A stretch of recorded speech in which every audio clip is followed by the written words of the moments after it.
Hi hello ಎಲ್ಲರಿಗೂ ಪ್ರೇಮ ಕಥೆ ನಿಮ್ಮ ಜೊತೆ ವಿತ್ ಕನ್ನಡತಿ ಚಾನಲ್ನಿಂದ ಇನ್ನೊಂದು ಹೊಸ ಕಥೆಯನ್ನು ಶುರು ಮಾಡಿದ್ದೇನೆ. ಈ ಕಥೆಗೆ ನಿಮ್ಮ ಸಹಕಾರ ಮತ್ತು ವಿಮರ್ಶೆಯನ್ನು ನಾನು ಬಯಸುತ್ತೇನೆ. ದಯವಿಟ್ಟು ಹೊಸ ಕಥೆಗೆ ಪ್ರೋತ್ಸಾಹ ನೀಡಿ. ಇನ್ನುಳಿದ 2 ಕಥೆಗಳು ಸ್ವಲ್ಪ ಬಾಕಿ ಇದೆ, ಅವುಗಳನ್ನು ಸಹ ಪೂರ್ಣ ಮಾಡಿಸ್ತೀನಿ. ಆದರೆ ವ್ಯೂಸ್ ಜಾಸ್ತಿ ಬರ್ತಾ ಇರಲಿಲ್ಲ, ಹಾಗಾಗಿ ಹೊಸ ಕಥೆಯನ್ನು ಶುರು ಮಾಡಿದ್ದೀನಿ. ಬೆಳಗಿನ ಅಲಾರಾಮ್ ಬಡಿದಿತ್ತು. ಕಣ್ಣು ಹೊಸಗಿಕೊಳ್ಳುತ್ತಾ ಒಂದು ಕೈಯಲ್ಲಿ ಬೆಡ್ಶೀಟ್ ಹಿಡಿದು ಮತ್ತೊಂದು ಕೈಯಲ್ಲಿ ಅಲಾರಾಮ್ ಆಫ್ ಮಾಡಿ ಮಲಗಲು ಪಕ್ಕದಲ್ಲೇ ಇದ್ದ ಅಮ್ಮು ಒದ್ದಾಡಿದ್ದಳು. ಏ ಅಮ್ಮು, ಇವಾಗೇನೆ ಮಲಗ್ತೀಯಾ ಇಲ್ವಾ? ಹೀಗೆ ಒದ್ದಾಡ್ತಾ ಇದ್ದರೆ ಮಲಗಲ್ಲ ಅಂದರೆ ನಾನೇ ಒದ್ದು ಕೆಳಗೆ ಬೀಳಿಸಿಬಿಡ್ತೀನಿ ಎನ್ನಲು ಅಮ್ಮು ಮತ್ತೆ ಮಿಸುಕಾಡಿದ್ದಳು. ಅದಕ್ಕೆ ಏ ಅಮ್ಮು, ಎಷ್ಟು ಸರಿನೇ ಹೇಳೋದು ಎಂದಿದ್ದಳು ಸಿತಾರ. ಏನೇ ಅದು ನಿಂದು ಚಂದು? ಹೆಣ್ಮಕ್ಳು ಬೇಗ ಎದ್ದು ಕೆಲಸ ಮಾಡಬೇಕು ಅನ್ನೋದೆಲ್ಲ ಬಿಟ್ಬಿಟ್ಟು ಅಮ್ಮು ಮೇಲೆ ಯಾಕೆ ರೇಗ್ತಾ ಇದ್ದೀಯಾ ಎಂದಿದ್ದರು ಪವಿತ್ರ. ಅಮ್ಮನ ದನಿಗೆ ತಟ್ಟನೆ ಎದ್ದಿದ್ದಳು. ಏ ಅಮ್ಮ, ಏನು ನಿಂದು? ಬೆಳಿಗ್ಗೆನೆ ಮೂಡ್ ಆಫ್ ಮಾಡ್ತಿದ್ದೀಯಾ? ಕೆಲಸ ಮಾಡು ಅಂದರೆ ಪರವಾಗಿಲ್ಲ, ಅದು ಬಿಟ್ಟು ಏನದು ಚಂದು ಅಂತೆಲ್ಲ ಕರಿಬೇಡ. ನನ್ನ ಹೆಸರು ಸೀತಾ. ಏನು ಹೇಳು? ಸೀತಾ? ನನ್ನನ್ನು ಕರೆಯೋದಾದರೆ ಸೀತಾ ಅಂತ ಮಾತ್ರ ಕರಿ. ಈ ಚಂದು ಎಲ್ಲ ನಿನ್ನ ಗಂಡ ಇಟ್ಟಿರೋ ಹೆಸರು. ನಿನ್ನ ಗಂಡಂಗೆ ಸೀತಾ ಅನ್ನೋ ಹೆಸರು ಇಷ್ಟ ಇಲ್ಲ ಅಂತ ಹೇಳಿದ್ರೆ ಹೋಗಿ ನಿನ್ನ ಗಂಡಂಗೆನ್ನೇ ಕರಿಯೋಗು ಚಂದು ಅಂತ, ನನ್ನನ್ನು ಕರಿಬೇಡ ಎನ್ನುತ್ತಲೇ ಎದ್ದು ತಲೆ ಕೂದಲು ತುರುಬು ಕಟ್ಟುತ್ತಾ, ಏನು ಅಮ್ಮ ಮಗಳು ಬೆಳಿಗ್ಗೆ ಮೂಡ್ ಆಫ್ ಮಾಡಿಬಿಟ್ರಪ್ಪ ಎಂದುಕೊಂಡು ವಾಶ್ರೂಮ್ ಕಡೆ ಗೊಣಗುತ್ತಲೇ ನಡೆದಿದ್ದಳು. ಅವಳು ಹೋಗಿದ್ದು ನೋಡಿ, ಅದು ಯಾವಾಗ ನಿನಗೆ ಈ ಸೀತಾ ಹೆಸರಿನ ಭೂತ ಬಿಡುತ್ತೋ, ಇಲ್ಲ ನಿನ್ನಪ್ಪನಿಗೆ ಈ ಪ್ರತಿಷ್ಠೆಯ ಭೂತ ಬಿಡುವುದೋ ಗೊತ್ತಿಲ್ಲ ಎನ್ನುತ್ತಲೇ ಅಪ್ಪ ಮಗಳ ಸಿಟ್ಟನ್ನು ಅಮ್ಮು ಮೇಲೆ ತೋರಿಸುತ್ತಾ, ಏ ಎದ್ದೇಳೆ, ಕತ್ತೆ ಅಷ್ಟ ವಯಸ್ಸಾಗಿದ್ರೂ ಇನ್ನೂ ನಿದ್ದೆ ಮಾಡ್ತಾ ಇದ್ದೀಯಾ? ಹೇಳೋದಕ್ಕೆ ಮಾತ್ರ 2 ಹೆಣ್ಮಕ್ಳು ನನಗೆ, ಆದರೆ ಎಲ್ಲ ಕೆಲಸ ನಾನೇ ಮಾಡಬೇಕು. ಒಬ್ಬರಿಗೂ ಅಮ್ಮನ ಕೆಲಸ ಕಿತ್ಕೊಳ್ಬೇಕು, ಅಮ್ಮನಿಗೆ ಸಹಾಯ ಮಾಡಬೇಕು ಅನ್ನೋದೇ ಇಲ್ಲ. ಉಂಡಿದ ತಟ್ಟೆ ತೆಗ್ದಿರೋದ್ರಿಂದ ಮಲಗಿದ ಹಾಸಿಗೆ ಕೂಡ ನಾನೇ ಮಡಚಬೇಕು ಎಂದುಕೊಳ್ಳುತ್ತಲೇ ಅಮ್ಮುವನ್ನು ಎಬ್ಬಿಸಿ ಗೌಡನ ಹೆಂಡತಿ ಆಗ್ತೀನಿ ಅಂತಾಳೆ. ಅವನು ಸಿಟ್ಟಿನಲ್ಲಿ ಬೆಂಕಿಯನ್ನೇ ಉಗುಳುತ್ತಾನೆ. ಬರೀ ಕಾಣೋದೆಲ್ಲ ಬರೀ ಇಂಥ ಕನಸೆ, ಮಾಡೋದು ಮಾತ್ರ ಏನಿಲ್ಲ. ಅವರಪ್ಪನಿಗೋ ಆ ಊರು ಅಂದರೆ ಆಗಲ್ಲ, ಇವಳಿಗೆ ಊರ ಹೆಸರು ಹೇಳದೆ ಆಗಲ್ಲ ಎಂದು ಗೊಣಗುತ್ತಲೇ ಕೆಲಸ ಮಾಡುತ್ತಿದ್ದರೆ ಹಿಂದೆಯಿಂದ ಬಂದು ತಪ್ಪಿದ ಸೀತಾ, ನಿಂಗೇನು ಗೊತ್ತು ಕವಿ, ನಾನು ಕಾಣ್ತಿರೋದು ಕನಸ ಎಂದು.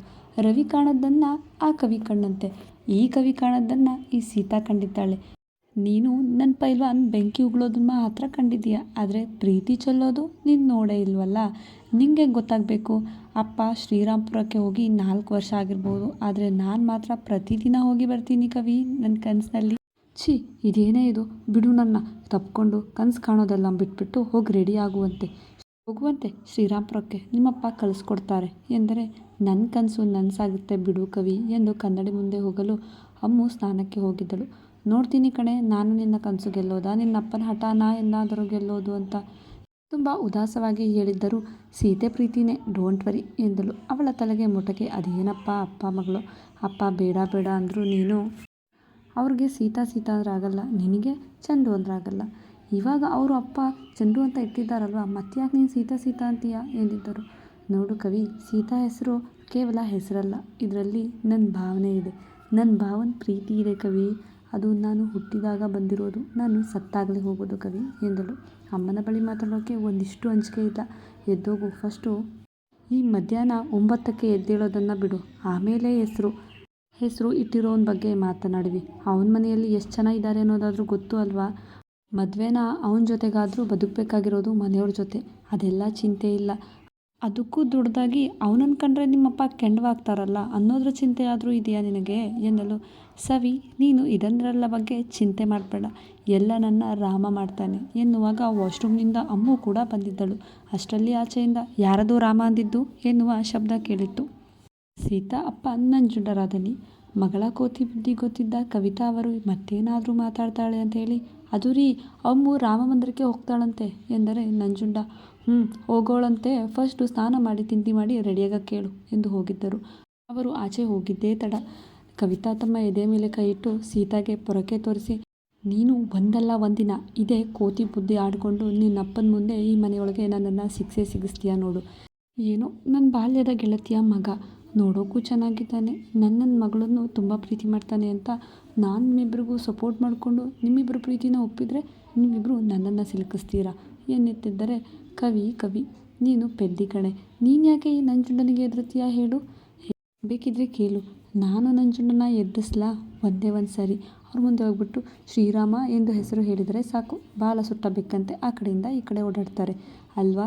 ಇನ್ನೇನಾದರೂ ನನ್ನ ಭಾವಿ ಮಾವ ಸಿಂಹ ನರಸಿಂಹನ ಹೆಸರು ಹೇಳಿಬಿಟ್ರಂತೂ ಹಾಗಂತ ಕೂಡಲೇ ಅಮ್ಮು ಕೂಡ ಬೇಗ ಬೇಗ ಬಂದು ಸೀತಾ ಕೈಗೆ ಐಫೈ ಕೊಡುತ್ತಾ ಅಕ್ಕ ಅಪ್ಪ ನಡಿಗೆ ಹೋಗ್ತಾರೆ ಎಂದಿದ್ದರು.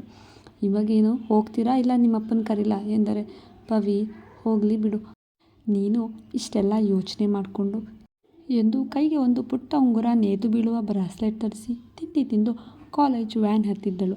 ಮಗಳು ತಿನ್ನುವಾಗ ಅವಳ ಕೈಲಿದ್ದ ಬ್ರಾಸ್ಲೆಟ್ ನೋಡಿದ ಅಪ್ಪ, ಇವಳೋ ಅವನನ್ನು ಬಿಡಲ್ಲ, ಅವನು ನನ್ನನ್ನಂತೂ ಬಿಡಲ್ಲ, ನಾನು ಹಠ ಬಿಡಲ್ಲ, ನಾನೇ ಮೂಡಿಸಿರೋ ಆಸೆ ನಾನೇ ಕೊಲ್ಲೋದಕ್ಕೂ ಆಗಲ್ಲ ಎಂದುಕೊಂಡಿದ್ದರು ನಂಜುಂಡ. ಅವರು ಆಕೆ ಬಸ್ ಹತ್ತುವಾಗ ಬಾಯ್ ಹೇಳುವಾಗ ಉಂಗುರ ನೋಡಿ ಕೇವಲ ಗೋರ್ರಂದಿದ್ದರು. ಮನಸ್ಸಲ್ಲಿ ಮಾತ್ರ ಅದನ್ನು ಕೀಳುವ ಆಸೆ ಅವರಿಗಿರಲಿಲ್ಲ. ಅಮ್ಮು ತೆಪ್ಪಗೆ ತಿಂಡಿ ತಿಂದು ತನ್ನ ಕಾಲೇಜ್ ಬಸ್ ಏರಿದ್ದಳು. ಅಮ್ಮು ಮೊದಲ ವರ್ಷದ PU ಓದುತ್ತಿದ್ದರೆ ಸೀತಾ ಅಪ್ಪನ ಹಠಕ್ಕೆ ಇಂಜಿನಿಯರಿಂಗ್ ಸೇರಿದ್ದಳು. ಆಗಲೇ 3 ವರ್ಷ ಓದಿದ್ದಳು. ಅವಳಿಗೆ ಏನೂ ಇಷ್ಟ ಎಂದು ಅಪ್ಪ ಅಮ್ಮನಿಗೂ ಗೊತ್ತಿತ್ತು. ಆದರೆ ಹಿಂದೆ ನಡೆದ ಒಂದು ಘಟನೆಯಿಂದ ಮುಖ ಸುಂಡರಿಸಿಕೊಂಡು ಪ್ರತಿಷ್ಠೆ ಮುಂದಿಟ್ಟು ಕುಳಿತಿದ್ದರು ನಂಜುಂಡ. ಆದರೆ ತನ್ನ ಮಗಳಿಗೆ ಒತ್ತಾಯ ಮಾಡುವುದು ಕಷ್ಟದ ವಿಚಾರ. ಯಾಕೆ ಅಂದರೆ ಅವಳ ಮೆಚ್ಚಿಯೇ ಎಲ್ಲ ಆಸೆ ಹುಟ್ಟಿರುವುದರಿಂದ, ಹೂ ನೆಟ್ಟಿರುವುದು ಚಿನ್ನವೇ ಎಂದು ಅವರಿಗೆ ಗೊತ್ತಿದ್ದರಿಂದ ಅವರು ಅದಕ್ಕೆ ಬದ್ಧರಾಗಿದ್ದರು. ಒಂದಿಷ್ಟು ಕೋಪ ಅಷ್ಟೇ. ನಂಜುಂಡ ಅವರಿಗೆ ಪ್ರತಿಷ್ಠೆಯ ಪ್ರಶ್ನೆ, ರಾಮನಿಗೆ ಸಿಟ್ಟಿನ ಪ್ರಶ್ನೆ. ಇಬ್ಬರ ಈ ಕೋಪದ ಪರದೆ ಸರಿಯಬೇಕಿತ್ತು ಅಷ್ಟೇ. ಆ ಪರದೆ ಸರಿಯಲಿ ಎಂದು ಪ್ರತಿದಿನ ಪವಿ, ಅಮ್ಮು, ಸೀತಾ ಕಾಯುತ್ತಾ ಕುಳಿತಿದ್ದರು. ಆದರೆ ನಮ್ಮ ಹುಡುಗನ ಬಗ್ಗೆ ನಮ್ಮ ಹುಡುಗಿಗೆ ತುಂಬ ಚೆನ್ನಾಗಿ ಗೊತ್ತು. ಆಕೆ ಅವನನ್ನು ಅತೀವವಾಗಿ ನಂಬಿದ್ದಳು. ಹಾಗಾಗಿ ಒಬ್ಬರ ಮುಖ ಒಬ್ಬರು ನೋಡಿ ವರ್ಷಗಳೇ ಉರುಳಿದ್ದವು. ಅವರ ಜೊತೆ ಮಾತುಕತೆ ಅವಂದೇ ಮುಗಿದಿತ್ತು, ನೆನಪೇ ಇಲ್ಲ. ಆದರೂ ಅವಳಿಗೆ ಅವನ ಹುಡುಗ ಬಂದೇ ಬರುವನು, ತನ್ನ ಜೊತೆಗೆ ಸೇರುವನು ಎಂದ ನಂಬಿಕೆಯಿಂದಲೇ ಕಾಯುತ್ತಿದ್ದಾಳೆ. ಅವಳ ಪ್ರೀತಿಯಾಗಲಿ ಅವಳ ನಿರೀಕ್ಷೆಯಾಗಲಿ ಇಂದು ಜೀವಂತವಾಗಿಯೇ ಇದೆ. ಈ ಕಡೆ 25 ಹುಡುಗರ ದಂಡು ಗದ್ದೆಯೊಳಗಿಂದ ತೆವರೊಂದಿನ ಮೇಲೆ ಹೊತ್ತಲು ಇಡೀ ಗದ್ದೆ ಬಯಲೆಲ್ಲವೂ ಕೆಂದನೆಯ ಸೀರೆ ತೊಟ್ಟು ಸಿಂಗಾರಗೊಂಡಂತೆ ಕಾಣುತ್ತಿತ್ತು. ಆಗಷ್ಟೇ ಬೆವರಲ್ಲಿ ನೆನೆದಿದ್ದ ಶ್ರೀರಾಮ ತನ್ನ ಗೆಳೆಯರೊಂದಿಗೆ ಕೆಲಸದವರೊಟ್ಟಿಗೆ ಕುಳಿತಿದ್ದ. ಅಲ್ಲ ಕಳ್ಳ ರಾಮ ಎಂದಿದ್ದ ಅವನ ಅತ್ತೆ ಮಗ ಮಹೇಶ. ಹೇ ರಾಮ, ನಿನ್ನ ಕೊರಳೆಲ್ಲ ಸರ ಇಲ್ಲ ಎಂದರೆ ರಾಮ ತನ್ನ ಕೊರಳಿಗೆ ಕೈ ತಡವಿ ಆಗಷ್ಟೇ ಸುಸ್ತಾಗಿ ಕುಳಿತವನು ಕುಡಿಗೋಲು ಹಿಡಿದು ಮತ್ತೆ ಗದ್ದೆಗೆ ಇಳಿದಿದ್ದ. ಅಲ್ಲ ಕಲ್ಲ, ಎಲ್ಲಿ ಅಂತ ಹುಡುಕ್ತೀಯಾ, ತಡಿ ನಾನು ಬರ್ತೀನಿ ಎಂದರೆ ಜೊತೆಗಿದ್ದ ವಿನು ಕೂಡ ಇರುವಣ್ಣ ನಾನು ಬಂದೆ ಎಂದು ಹೊರಟಿದ್ದ. ನೀನೇನು ಮಾರಯ್ಯ, ಕತ್ತೆ ಕೆಲಸಕ್ಕೂ ಚೈನ್ ಬಿಟ್ಟು ಬರೋಕಿಲ್ಲ ಅಂತೀಯ, ಜೀವ ಬಿಚ್ಚಿಟ್ಟಂಗೆ ಆಗ್ತದೇನೋ ನಿನಗೆ ಚೈನ್ ಬಿಚ್ಚೋಕೆ ಎಂದಿದ್ದರು. ರಾಮ ಮಾತ್ರ ಯಾರ ಮಾತಿಗೂ ತಲೆ ಕೆಡಿಸಿಕೊಳ್ಳದೆ ಗದ್ದೆಯೊಳಗೆ ಬೆಚ್ಚನೆ ಮಲಗಿದ್ದ ಅರಿಗಳನ್ನು ಕುಡಿಗೋಲಲ್ಲಿ ಸರಿಸಿ ಹುಡುಕುತ್ತಿದ್ದ. ಅಲ್ಲಿಗೆ ವೀರಭದ್ರ ಮತ್ತು ಗಿರಿಜಾ ಕೂಡ ತಿಂಡಿ ಬುಟ್ಟಿ ಹಿಡಿದು ಬಂದಿದ್ದರು. ಗಿರಿಜಾ, ಇದೇನು ಆಳುಗಳೆಲ್ಲ ಕೂತವ್ರೆ, ಇವರು 3 ಜನ ಮಾತ್ರ ಏನು ಮಾಡ್ತಾ ಇದ್ದಾರಲ್ಲ ಕುಯ್ದಿರೋ ಗದ್ದೆ ಒಳಗೆ ಎಂದರೆ, ಇದೇಂದ್ರಲ್ಲ ಎಲ್ಲರೂ ಆರಾಮಾಗಿ ಕೂತಿದ್ದೀರಲ್ಲ, ಇವ್ರು 3 ಜನ ಏನು ಹುಡುಕ್ತಾವ್ರಲ್ಲ ಎಂದಿದ್ದ ವೀರಭದ್ರಪ್ಪನ ನೋಡಿ. ಈಗಷ್ಟೇ ಕುಯ್ಲು ಮುಗಿಸಿ ದೇಣು ಹತ್ತಿದ್ವಿ ಪೊರೆ, ಅಷ್ಟರಲ್ಲಿ ರಾಮಪ್ಪರ ಚೈನ್ ಕಳೆದು ಹೋಗಿತ್ತು, ಹುಡುಕ್ತಾವ್ರೆ ಎಂದಿದ್ದರೆ ತಲೆ ಕೆರೆದುಕೊಂಡ ವೀರಪ್ಪ, ಆಗಿದ್ರೆ ಅದು ಸಿಗೋವರೆಗೂ ಅವರು ತಿನ್ನೋಕೆ ಬರೋಕ್ಕಿಲ್ಲ, ನೀವು ಬನ್ನಿ ತಿಂಡಿ ತಿಂದು ಹೋಗು ಬನ್ನಿ ಎಂದರೆ ಅವರವರ ಒಳಗೊಳಗೆ. ಆದರೂ ರಾಮಪ್ಪರವ್ರ ಚೈನು ಎಷ್ಟು ದೊಡ್ಡದಾಗಿತ್ತು ಅಲ್ವಾ, ಸಿಗುತ್ತೆ ಅಂತೀಯ ಗದ್ದೆಲಿ ಎಂದಿದ್ದನು. ಮತ್ತೊಬ್ಬ, ರಾಮಪ್ಪರೇನು ಚೈನ್ ಹುಡುಕ್ತಾವ್ರೆ ಅಂದ್ಕೊಂಡಿದ್ದೀಯಾ, ಅವ್ರಿಗೇನಿಲ್ಲ ದುಡ್ಡಿಗೆ ಬರ, ಇನ್ನೊಂದು ಚೈನ್ ತಗೋತಾರೆ, ಅದರೊಳಗಿರೋ ಸಣ್ಣ ಉಂಗುರ ಆಯ್ತಲ್ಲ ಅದು ಹುಡುಕ್ತಾವ್ರೆ, ಅದು ಯಾರ್ದು ಗೊತ್ತಾ, ಸೀತವ್ವರ್ದಂತೆ, ಸೀತವ್ವರು ಇವರು ಮಾತಾಡ ಅಪ್ಪರ ದಿನ ಆಗದಂತೆ. ಒಬ್ಬರಿಗೊಬ್ಬರು ಮಾತನಾಡಿಕೊಳ್ಳುತ್ತಾ ತಿಂಡಿಗೆ ಬಂದಿದ್ದರು. ಅಷ್ಟರಲ್ಲಿ ಮಹಿ, ಹೇ ರಾಮ್, ನೋಡಿಲಿ ನಿನ್ನ ಚೈನ್ ಸಿಕ್ತು ಎಂದು ಕೂಗಲು ಗಾಬರಿಯಾಗಿದ್ದ ರಾಮ ಹರಿಗಳ ಪರಿವಿಲ್ಲದೆ ಓಡಿ ಬಂದಿದ್ದ. ಮಹೇಶನ ಕೈಲಿದ್ದ ಚೈನ್ ಪಡೆದು ಅದರಲ್ಲಿದ್ದ ಉಂಗುರಕ್ಕೆ ಮುತ್ತಿಡುವವನ ಮುಖದಲ್ಲಿ ನಗು ಮೂಡಿತ್ತು. ಅದನ್ನು ಕಂಡು ವಿನು, ಆದರೂ ಅಣ್ಣ, ಅದೆಷ್ಟು ವರ್ಷದಿಂದ ಈ ಉಂಗುರ ನೀನು ಜೋಪಾನ ಮಾಡ್ತಿದ್ದೀಯಲ್ಲ, ಇನ್ನೇನಾದರೂ ಅತ್ತಿಗೆ ಬಂದ್ರೇನು ನಿನ್ನ ಕೇಳೋ ಹಾಗೆ ಇಲ್ಲ, ಅತ್ತಿಗೆ ಪಾದನ ನೆಲಕ್ಕೆ ಸೋಗಿಸ್ದಂಗೆ ನಡೆಸ್ದಂಗೆ ನೋಡ್ಕೊತೀಯ ಅಲ್ವಾ ಅನಿಸುತ್ತೆ ಎಂದು ಪ್ರಶಂಸಿಸಿದ್ದರೆ ಚೈನ್ ಕೊರಳಿಗೆ ಹಾಕಿಕೊಳ್ಳುತ್ತಾ, ಅದೆಲ್ಲ ನನಗೆ ಗೊತ್ತಿಲ್ಲ ಕಣ್ಲಾ ವಿನಿ, ನಾನು ಹೀಗೆ ಇರ್ತೀನಿ ಹಾಗೆ ನೋಡ್ಕೋತೀನಿ ಅಂತೆಲ್ಲ ಹೇಳೋಕಿಲ್ಲ. ನನ್ನ ಬದುಕಲ್ಲಿ ನಂದು ಅಂತ ಇರೋದನ್ನೆಲ್ಲ, ನನ್ನನ್ನು ನಂಬಿ ಬರೋರನ್ನೆಲ್ಲ ನಾನು ನನ್ನ ಜೀವಕ್ಕಿಂತ ಹೆಚ್ಚಾಗಿಯೇ ನೋಡ್ಕೋತೀನಿ ನೋಡು, ಅಷ್ಟೇ ಕಣ್ಲಾ ನನ್ನ ಆಸೆ, ನಡಿ ನಿಂಗೂ ಟೈಮ್ ಆಯ್ತದೆ ಡ್ಯೂಟಿಗೆ ಎಂದು ಇಬ್ಬರು ಬದಿಗೆ ಬರಲು ಮಹಿ ಕೂಡ ಅವರ ಹಿಂದೆ ಬಂದಿದ್ದ. ರಾಮನ ಚಿಕ್ಕಮ್ಮ ಮೂವರಿಗೂ ಕೈಗೆ ನೀರು ಕೊಟ್ಟಿದ್ದರು, ಮೂವರಿಗೂ ತಿಂಡಿ ನೀಡಿದ್ದರು.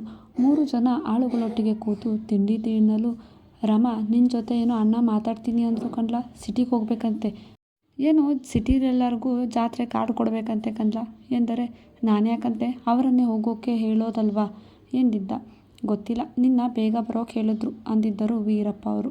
ಸರಿ ಬಿಡು, ಕೇಳ್ತೀನಿ ಎಂದು ಕೈ ತೊಳೆದು ಒಂದು ಬುಲೆಟ್ ಹತ್ತಲು ಮಹೇಶ ವಿನಿ ಜೊತೆ ಒಂದು ಗಾಡಿಯಲ್ಲಿ, ವೀರಪ್ಪ ಗಿರಿಜಾ ಒಂದು ಗಾಡಿಯಲ್ಲಿ ಏರಿ ಮನೆ ಕಡೆ ನಡೆದರು.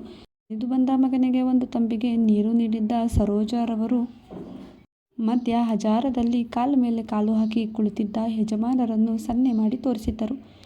ಏನು ಸರು ಅದು, ನರಸಿಂಹರವರು ನಾಗರಾಜ್ ಒಂಥರ ಬೂಸ್ ಬೂಸ್ ಅಂತ ಇರೋ ಹಂಗದೆ ಎಂದು ಸರೋಜ ಬಗ್ಗೆ ಅವರ ಅಪ್ಪನ ಬಗ್ಗೆ ತಮಾಷೆ ಮಾಡಲು ಅವರು ಏಯ್ ಎಂದು ಭುಜಕ್ಕೆ ತಟ್ಟುತ್ತಾ, ಹೋಗು ಅಪ್ಪ ಏನೋ ನಿನ್ನ ಜೊತೆ ಮಾತಾಡಬೇಕು ಅಂತಿದ್ರು ಎನ್ನಲು ಅಮ್ಮನ ಕೈಗೆ ತಂಬಿಗೆ ಇಟ್ಟು ವಿನಮ್ರವಾಗಿ ಕೈ ಕಟ್ಟಿ ನಿಂತಿದ್ದ ರಾಮ, ಅಪ್ಪ ಕರೆದರಂತೆ ಏನು ವಿಚಾರ ಎಂದು ಕೇಳಿದ್ದ. ಅಷ್ಟರಲ್ಲಿ ಬೈಕ್ ಇಳಿದು ಬಂದ ಮಹೇಶ ಮತ್ತು ವಿನುವನ್ನು ಕಂಡು ಎಲ್ಲ ಮೈ ಎಲ್ಲ ಗದ್ದೆದು ಮುಗೀತಾ ಎಂದಿದ್ದರು ನರಸಿಂಹಪ್ಪ. ಹ್ಞೂ ಮಾವಯ್ಯ, ಎಲ್ಲವೂ ಮುಗೀತು. ಏನಿದ್ರು ಭತ್ತ ಬೀಳ್ಸ ಮಿಷನ್ ತರಿಸೋದಷ್ಟೇ ಎಂದಿದ್ದರೆ, ಯಾಕ್ಲಾ ಇನ್ನೊಂದು 4 ಆಳು ಗದ್ದೆ ಕರ್ಕೊಂಡಿದ್ರೆ 4 ಆಳಿಗೆ ದುಡ್ಡು ಕೊಡೋಕ್ಕೆ ಗೌಡ್ರು ಮನೆಯಾಗ ಏನಾದರೂ ದುಡ್ಡು ಕಮ್ಮಿ ಆಗಿತ್ಲಾ?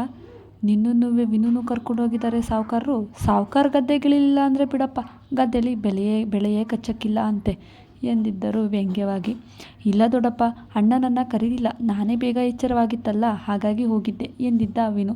ಹಿರಿಯಣ್ಣನ ಸಾಲು ಮನೆ ಮಕ್ಕಳಿಗೆ. ಸರಿ, ನೀನು ಹೋಗಿ ರೆಡಿಯಾಗಿ ಡ್ಯೂಟಿಗೆ ಹೊರಡು, ನಾವುವೇ ಸಿಟಿಗೆ ಹೋಗಬೇಕು ಜಾತ್ರೆಗೆ ಕರೆಯಲು, ಬೇಗ ರೆಡಿಯಾಗಿ ಬರೋಕೆ ಹೇಳು ಸರೋಜಾ ಎಂದರು ರಾಮನಿಗೆ ನೇರವಾಗಿ ಹೇಳದೆ. ಅಪ್ಪ ಮಗನ ದಿನಚರಿ ಇದೇ ಆಗಿರುವುದರಿಂದ ಮಹೇಶ ಹೇಳಿದ್ದ. ಅತ್ತೆ ನಾನು ಹೋಗ್ತೀನಿ ಎಂದು ಹೊರಡಲು, ಇದ್ರು ಮಹಿ ಬಂದೆ ಒಂಚೂರು ಎಂದು ಬಾಕ್ಸ್ ತಂದು ಅವನ ಕೈಗೆ ಇಟ್ಟಿದ್ದರು. ನೋಡಿದ ಮಹೇಶ, ಇದೇನತ್ತೆ ಎಂದಿದ್ದ. ಇದು ರವೆ ಉಂಡೆ, ಗೌರಕ್ಕಂಗೂ ಕೊಟ್ಬಿಡು ಎಂದರೆ, ಏನು ವಿಶೇಷ ಅತ್ತೆವಾ ಎಂದ ಮಹಿ. ಏನಿಲ್ಲ ಕಂಡ, ಮಾವಯ್ಯ ಮತ್ತು ರಾಮ ಇಬ್ಬರು ನಂಜುಂಡಣ್ಣನ ಮನೆಗೆ ಹೋಗ್ತಾ ಇದ್ರು, ಅದಕ್ಕೆ ಮಾಡಿದ್ದೆ ಎನ್ನಲು ರೆಡಿಯಾಗಲು ಹೋಗುತ್ತಿದ್ದ ರಾಮ ಹಿಂದೆ ಬಂದು, ನಾನು ಸಿಟಿಗೆ ಬರೋಕಿಲ್ಲ, ಲೋ ವಿನು ನೀನೇ ಹೋಗು ಅಪ್ಪನ ಜೊತೆ ಎಂದಿದ್ದರು.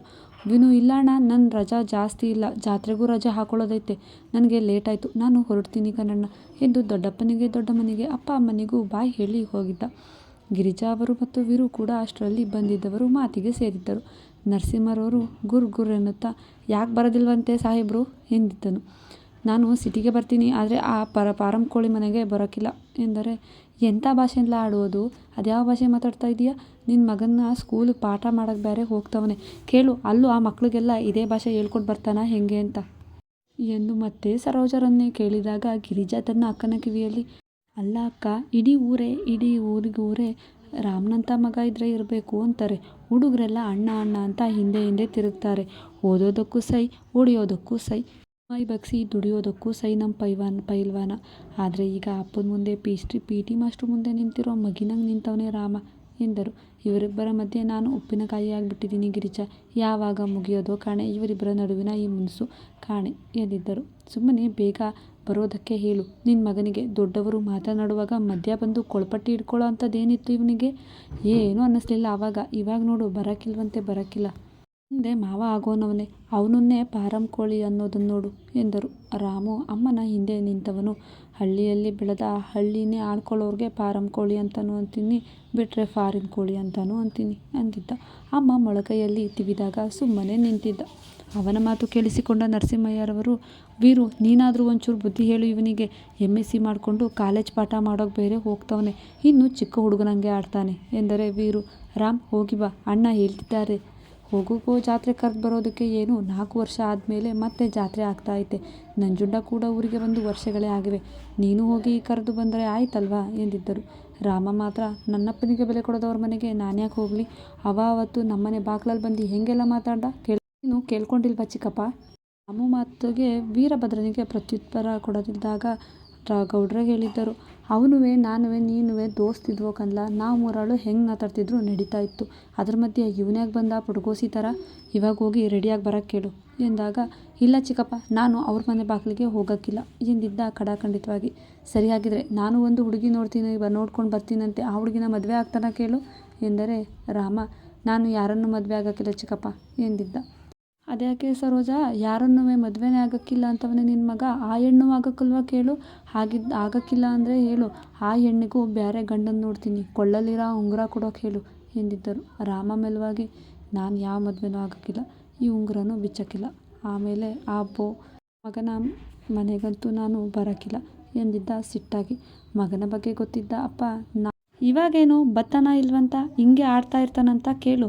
ನಾನು ಒಬ್ಬನೇ ಹೋಗಿ ಆ ನಂಜುಂಡನ್ನ ಜಾತ್ರೆಗೆ ಕರೆದು ಬರ್ತೀನಿ, ಮತ್ತು ಹೇಳು ಬರ್ತೀನಿ ನಿನ್ನ ಮಗಳ ಮದುವೆನ ಬೇರೆಯವ್ರ ಜೊತೆ ಮಾಡ್ಕ ಎಂದನು. ರಾಮು ಸೂತ್ರ ಹಿಡಿಯಲು ಈ ಐಡಿಯಾ ಮಾಡಿಸಿದರೆ, ರಾಮು ಮಾತ್ರ ಪಾರಂ ಕೋಳಿಗೆ ಅಷ್ಟು ತಾಕತ್ತದ ನೋಡೋಕೆ ಹೇಳು ಸರು ಎಂದನು ಮೆಲುವಾಗಿ. ಆದರೂ ಆ ಮಾತು ನರಸಿಂಹನವರ ಕಿವಿಗೆ ಬಿತ್ತು. ಅವರು, ಆ ನಂಜುಂಡನಿಗಿಲ್ಲ, ನಿನ್ನಪ್ಪನಿಗದೆ.